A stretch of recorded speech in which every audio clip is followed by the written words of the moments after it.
Bienvenidos a su serie Hacer Familia. Hoy vamos a tratar el tema de la prudencia. No se vayan, quédense con nosotros.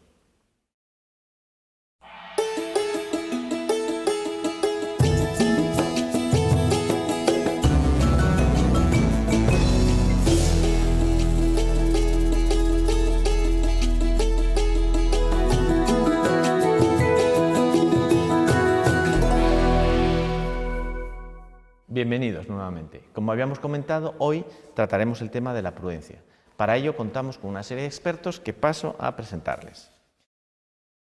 Lolita Sotil de Domene, diseñadora de interiores por el Instituto de Arte de Monterrey, México, máster por el IE de Madrid, máster de Matrimonio y Familia por la Universidad Navarra, directora y fundadora del Instituto Mexicano de Estudios de la Educación, casada, madre de 4 hijos y abuela de 6 nietos. Bienvenida. Gracias.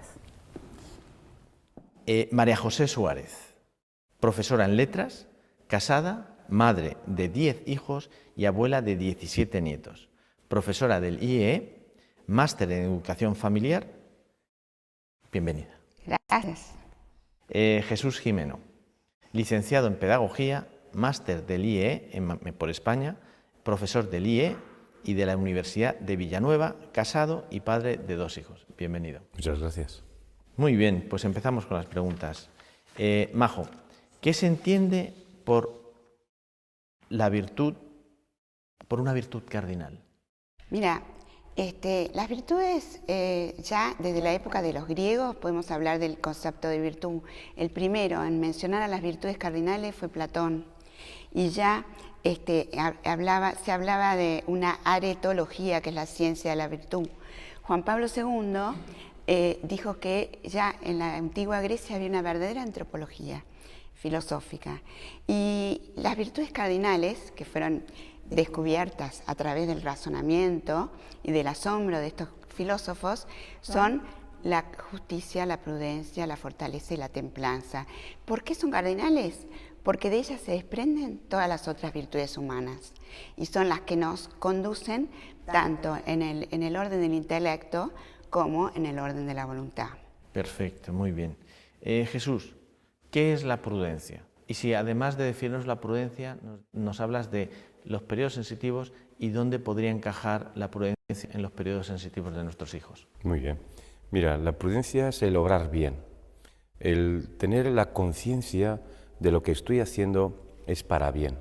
Es importante porque ya Santo Tomás hablaba de la prudencia, como la virtud de la prudencia, y decía como 8 cualidades que tienen que tener la prudencia. Pero de esas 8 cualidades, 5 son cognitivas.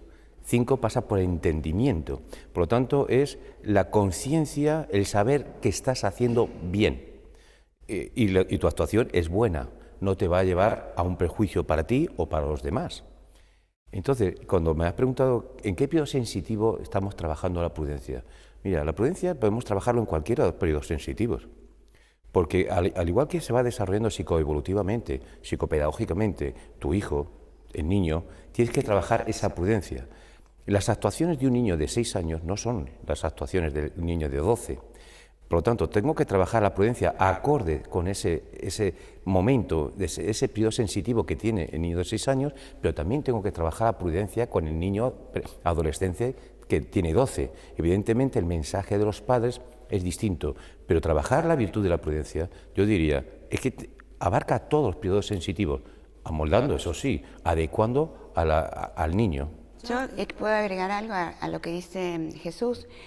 Si bien la capacidad de abstracción se logra recién a los 15 o 18 años, nosotros los padres, ¿qué podemos hacer para ir educando a los niños en la virtud de la prudencia? Una de las características de la escuela, de nuestra escuela de familias, es la educación preventiva. Entonces, lo que tenemos que ir desarrollando en los niños es la capacidad de observación, la capacidad de comprensión lectora, la capacidad de memoria. Todas estas capacidades intelectivas las tenemos que trabajar en el niño para ir desarrollando en él la posibilidad de deliberar, de poder el día de mañana enjuiciar y poder actuar. Claro. Muy bien. Lolita, ¿cómo, si tú describieras una persona prudente, ¿cómo la describirías? Bueno, primeramente tendría que tener unas características muy concretas apoyando lo que dice Jesús. Es una persona que actúa con cautela, con sensatez y moderación, ante todo. Es decir, cabe que primeramente hay que reflexionar para tener un buen juicio a la hora de tomar una decisión, y en esa decisión debe de ir pensar en mi beneficio y en el beneficio del otro. Para ello, obviamente, tiene que tener un criterio muy bien formado, una conciencia, una cabeza muy bien formada. La prudencia como tal se da, como dicen ellos, el periodo sensitivo fuerte entre los 16 y 18 años. Ya debe de ser una persona, debe tener concretamente una prudencia y una manera de actuar así, pero como estamos hablando de periodos sensitivos y de empezar antes, en la preadolescencia ya se ha formado en la familia y se ha encargado de trabajar con los niños y las niñas en la fortaleza, la responsabilidad y la justicia, mismas que se apoyan para que, si ellos han trabajado en su niñez en esos 3 virtudes que se apoyan en la prudencia, podemos lograr mayor éxito. Hay una expresión en el mundo de la empresa que se dice parálisis por análisis. ¿Cómo podríamos, Jesús, ayudar a nuestros hijos que sean prudentes sin perder la capacidad de acción y la espontaneidad? Pregunta. Pero fijaros que antes, cada vez que los padres hablan de la prudencia o cuando vienen a las escuelas de familia para elaborar un plan de acción sobre la prudencia, es porque el hijo ya ha cometido una imprudencia. Caemos en la prudencia por la imprudencia, y efectivamente en nuestras escuelas es educar tempranamente, mucho antes que llegue. Por eso el periodo sensitivo fuerte puede ser la adolescencia, por las imprudencias que cometen. Entonces es una de las virtudes que está ahí solapada, que parece ser que trabajando otras virtudes llegan a la prudencia. A lo que tu pregunta es, ¿cómo podemos llegar? Evidentemente poniendo límites desde edades muy tempranas. Los límites y las normas hacen que un niño sea prudente. Él puede hacerlo, claro, o no puede hacerlo. Se encuentra cómodo. Efectivamente. Con esos límites se acomoda. Eso es. Y entonces ya sí puede actuar inclusive con espontaneidad, respetando los límites que se le han puesto cuando eran pequeños. Claro.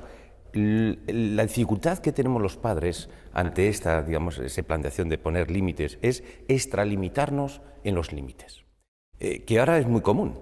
El extralimitarnos en los límites hace que un niño sea poco libre, o sea, no le da margen a la equivocación.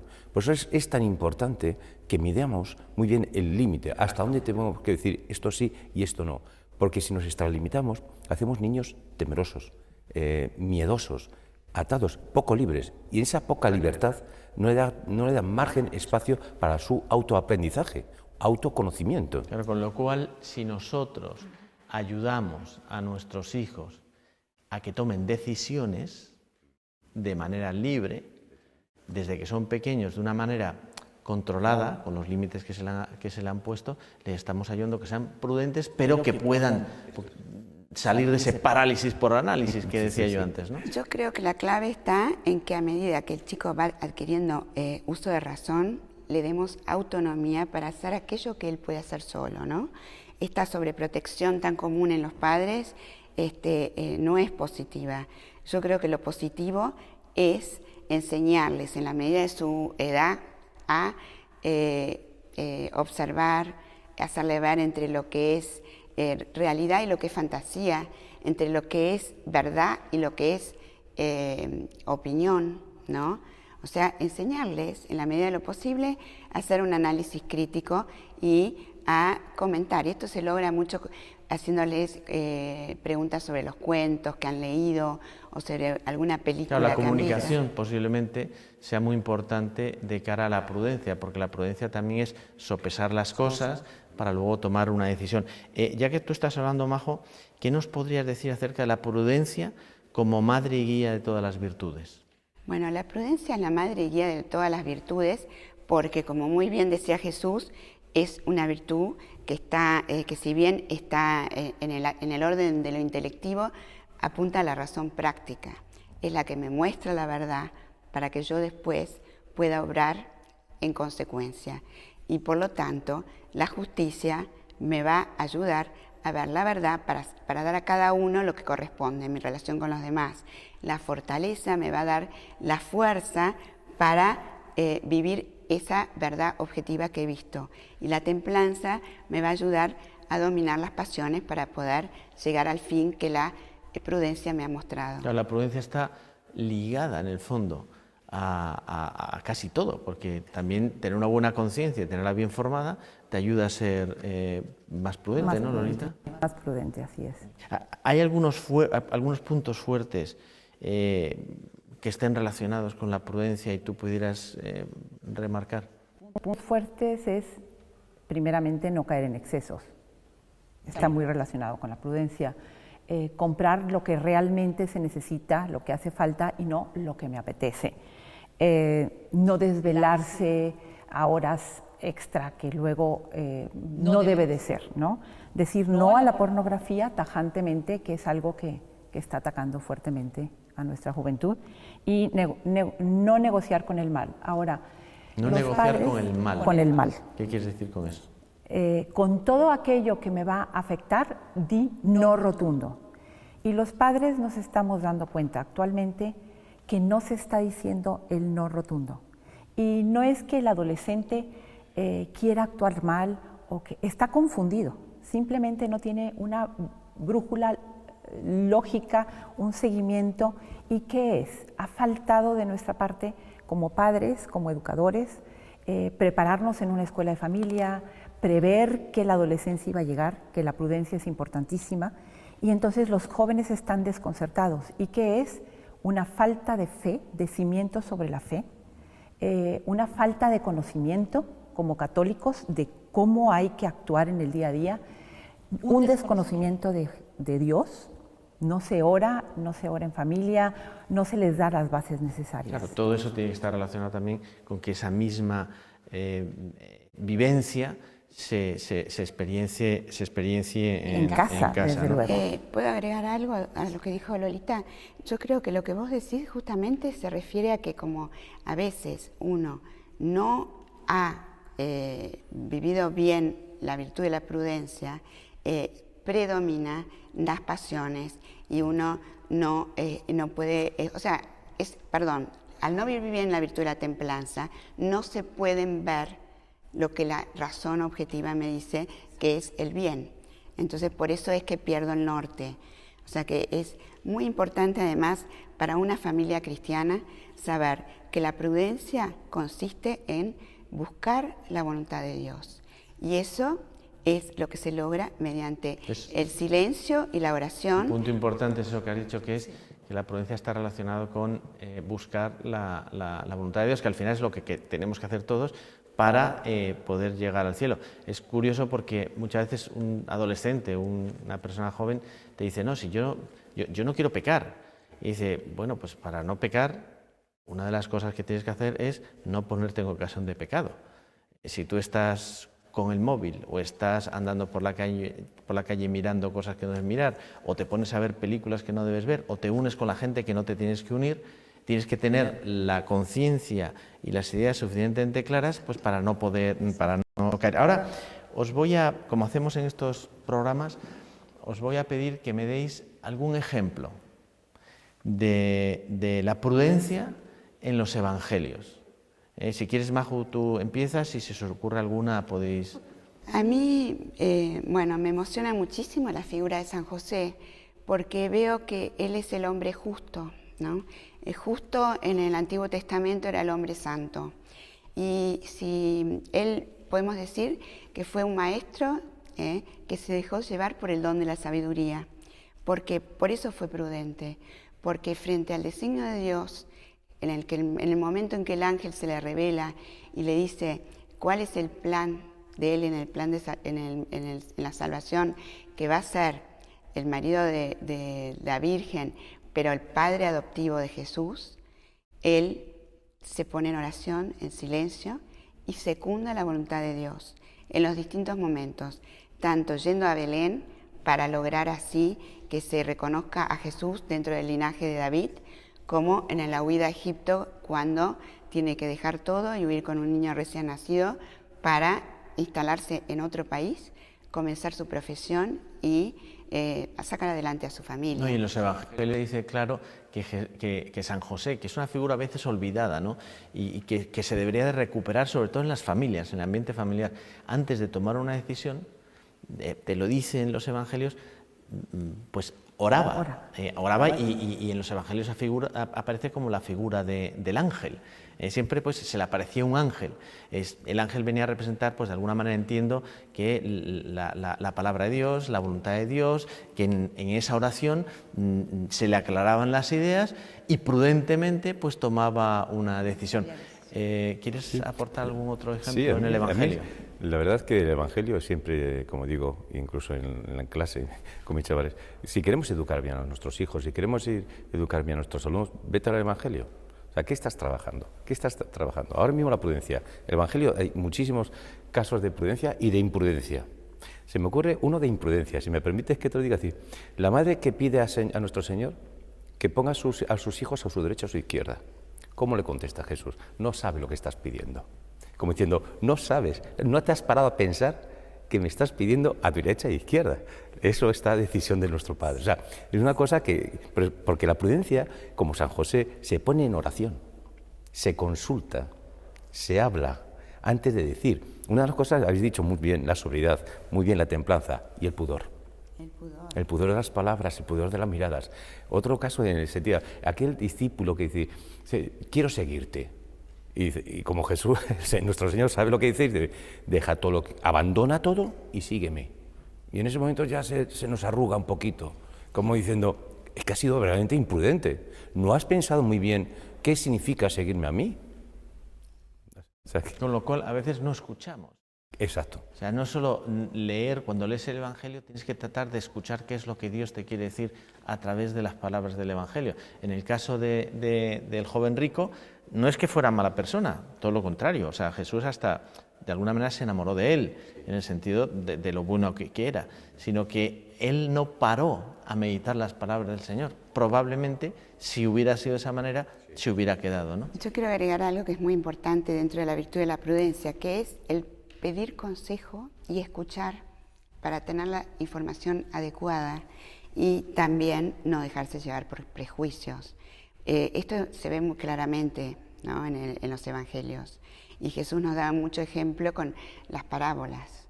Es una manera muy didáctica de enseñar, como la parábola de las vírgenes necias y las prudentes, ¿no? Donde realmente se ve que aquel que está preparado es el que va a entrar en el reino de los cielos, ¿no? Y que el que tiene encendidas sus lámparas es el que va aceitando sus lámparas con las distintas virtudes, especialmente la de la caridad, ¿no? ¿A cuánto ya, oyéndoos hablar, se me ocurren qué cantidad de hilos cuelgan de la prudencia? Por ejemplo, la comunicación. O sea, si tú, como tú estás comentando, hay que hablar, hay que oír, hay que preguntar, pero claro, para ello, para que tu hijo adolescente o tu hija adolescente te hable, tú tienes que haber sembrado, construido una confianza en la comunicación con tu hijo desde que es pequeñito. Y ahí entra el periodo sensitivo de la comunicación, qué tipo de planes de acciones puedes hacer para fomentar esa comunicación, que tu hijo se sienta cómodo contigo para poderte comunicar. Lolita, ¿algún otro ejemplo de los evangelios se te ocurre? Las vírgenes prudentes... Talentos. Los talentos, sí.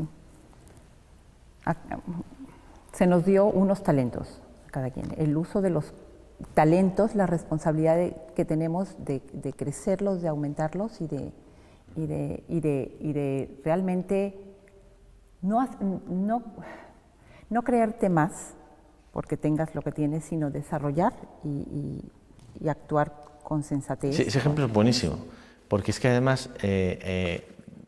de alguna manera, cuando Dios te da los talentos, no es para que tú pienses qué es lo que quiero hacer con ellos, sino tienes que meditar en la oración nuevamente. O sea, estamos dándole vueltas todo el rato a la oración, con el ejemplo de San José, qué es lo que Dios quiere que hagamos con esos talentos que nos ha dado, y la responsabilidad que nos pedirá a la hora, pues a ti te da tantos talentos, que es lo que me tienes que dar.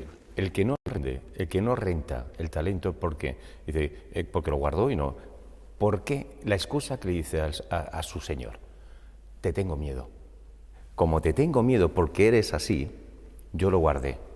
¿Qué quiere decir? Es decir, que el miedo en la prudencia no es bueno.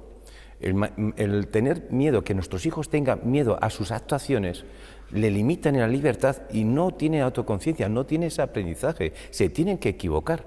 Y en la equivocación enseñarle por qué. Cuando tengan esa segunda situación, habrán aprendido. Por eso hay un lema, no hagas lo que tu hijo pueda hacer por él. O como el profesor, decir, no hagas lo que el alumno pueda hacer, déjalo. Por sí mismo, ¿no?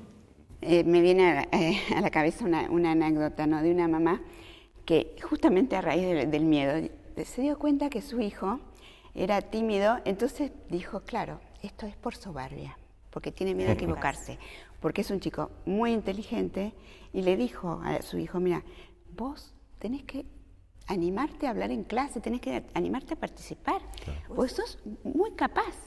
Y si te equivocas, no pasa nada, ¿no? O sea, a veces las madres también tenemos que ayudar a nuestros hijos con esto, conociéndolos y conociendo sus limitaciones y sus fortalezas. Es muy importante, ¿no? Lolita, ¿tú quieres comentar algo? Quería comentar algo sobre, bueno, ahora me dirijo a lo de Majo. Hablábamos de que hay que preparar a los hijos desde pequeños a saber tomar decisiones. Y concretamente se me ocurrió cuando lo estabas diciendo, que desde niños podemos prepararlos para, como la prudencia, hay que tomar decisión con cautela, ir reflexionando sobre si sería bien o mal. Desde un ejemplo tan simple como cuando son pequeños, darles opciones buenas y que ellos elijan dentro de esas opciones, porque no nada más está ahí el enseñarles, tiene que haber una acción, un motivo que los mueva. Hablar no basta. Hablar no basta. Tienes que, por medio de la acción, con un plan de acción. Es que en la vida tomamos decisiones todos los días. La motivación. Todos los días. Entonces, al pequeño que tome sus decisiones. Es domingo. Y se le haga responsable por ellas también. Tienes 6 opciones. ¿Qué quieres ponerte en domingo? Todo es bueno. Le estoy dando 6 opciones. Quiero el rojo. Quiero aquella zapatilla. Muy bien, tómalas. Está tomando una decisión que desde chico aprenda a esos actos que muevan a su voluntad. Y el tema del ejemplo de los padres. Sí. Qué importante el ejemplo de los padres y de los abuelos. Bueno. Pero los padres, hablemos primero del ejemplo de los padres y luego entremos en el tema de los abuelos. Yo tengo un ejemplo que me parece muy interesante. Llegaba el último año de la secundaria y se suele hacer un viaje de estudios. Entonces, el grupo de padres que estaba en esa clase quería que sus hijas no solamente hicieran un viaje como todos los viajes de egresados que se hacen, que son, bueno, por lo menos en Argentina, ir al boliche, dormir de día y salir de noche. Entonces se eligió, junto con las chicas, un lugar apropiado donde pudieran pasarlo bien, 3 días de esquí, pero también hacer una acción solidaria, que juntaran plata para el viaje, para aquellas que no podían pagar el viaje y también para ayudar a un jardín maternal que estaba junto a la escuela. De esa forma se hizo un beneficio, se pagaron las vacantes de las chicas que no podían pagarlo, sin decir los nombres, que eso fue un trabajo muy bueno del colegio, y además se hizo una donación a la escuela. Las chicas fueron, pintaron las aulas, con ese dinero arreglaron el techo y después se sintieron muy felices porque no solamente habían gozado de un viaje de compañerismo, sino que habían hecho algo para los demás y se dieron cuenta que el pensar no solamente en sí mismas, sino en las demás, es un buen medio para servir también a la sociedad. Ahora vuelvo a repetir el ejemplo de los padres. ¿Cómo podríamos remarcar la importancia en el tema de la prudencia? El ejemplo de los padres es fundamental. Entonces, entrando porque la prudencia está muy ligada a lo que Dios quiere de nosotros, los padres deben de tener una coherencia, un cimiento en sus bases religiosas para poder transmitirles a los chicos lo que está bien, lo que está mal, lo que es prudente. Y en ello entra también esa capacidad, con la voluntad de Dios bien fundamentada, lo que tienen que hacer con el hijo, que el hijo venga y tenga la libertad y pueda pedir el buen consejo, el sabio consejo de los padres. En las escuelas a veces decimos, si tú ves un defecto en tus hijos, mírate al espejo porque a lo mejor es un defecto que tienes tú. Tú no le puedes exigir a un hijo que actúe de manera prudente si tú constantemente en las cosas pequeñas actúas de manera imprudente. Como queda poco tiempo, los abuelos, la importancia de los abuelos en el tema de la prudencia. Bueno, la importancia de los abuelos en el tema de la prudencia es fundamental. Si quieres te lo concreto en un plan de acción. Perfecto, muy cortitito. Un abuelo que llegó a la escuela de familias contando, los padres de ese niño, que el abuelo, que es un forofo, como se dice aquí, un fanático del fútbol, y su nieto de 7 años, fanático del fútbol, fueron juntos a comprar un par de zapatos para jugar al fútbol del nieto. Y el nieto estuvo ahorrando del dinero que le daban sus padres para que ahorrara, para que tuviera un sentido del ahorro, y el abuelo sabía que tenía que completar esa cantidad porque el nieto obviamente no tenía para ello. Entonces llegaron a la tienda de deportes, pidieron el número del nieto y no había, y el nieto tenía 2 y 3 meses esperando ese día y le pidió al abuelo. Entonces, al no haber el número, le dijo el empleado, tienes 2 meses para que llegue, y el nieto voltea y le dice, pero abuelo, cómprame la camiseta de Neymar, un jugador famosísimo, ¿verdad?, de fútbol. Y el abuelo le dijo, vamos a esperar a que lleguen tus zapatos de fútbol. Entonces el niño de momento se puso triste, pero lo aceptó. ¿Qué está haciendo el abuelo concretamente ahí? Lo está preparando para el futuro. De hecho los abuelos, y ya para terminar, porque tenemos que cerrar el programa, es que no queda tiempo. Entonces, lo que vamos a hacer es, el tema, los abuelos son el ejemplo de prudencia por su experiencia, por su edad y por todo lo que pueden compartir con sus hijos. Entonces, como hacemos siempre, vamos a recomendar un libro para que los padres puedan profundizar. En este caso es el de Alfonso Aguiló, Educar en el carácter, de la colección Hacer Familia, de la editorial Palabra. Y como siempre nos despedimos dándoles las gracias por haber estado con nosotros, y les recordamos que la labor de apostolado principal de los padres es con los hijos, que tienen que conocer, vivir y de poder defender la fe, querer a la Santa Madre Iglesia y rezar mucho por el Papa. Muchísimas gracias, nos vemos en el próximo capítulo.